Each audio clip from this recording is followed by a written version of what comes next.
13 जुलै रोजी शहरात अवैध शस्त्रांच्या विक्रीला आळा घालण्यासाठी धुळे पोलिसांनी पुन्हा एकदा मोठी कारवाई केली आहे। स्थानिक गुन्हे शाखेच्या पथकाने मुंबई-आग्रा महामार्गावर सापळा लावून 2 आरोपींना अटक केली आहे। पोलीस निरीक्षक ज्ञानेश्वर वारे यांना मिळालेल्या गुप्त माहितीनुसार अभय महाविद्यालयाजवळ शस्त्र विक्री होणार असल्याचं समजले। त्यानुसार धाड टाकून पोलिसांनी सोमनाथ भिका पाटील वय 32 वर्ष राहणार साईप्रसाद कॉलनी, दीपक दगडू जगताप वय 25 वर्ष राहणार अभय कॉलेज जवळ साईप्रसाद कॉलनी या दोघांना ताब्यात घेतले।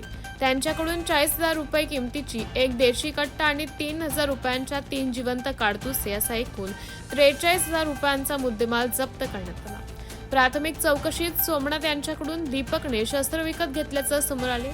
दोघांविरुद्ध आझादनगर पोलीस ठाण्यात शस्त्र अधिनियम कलम 3/25 प्रमाणे गुन्हा दाखल करण्यात आला आहे। ही कारवाई पोलीस अधीक्षक विशाल आनंद आणि अप्पर पोलीस अधीक्षक अजय देवरे यांच्या मार्गदर्शनाखाली करण्यात आली।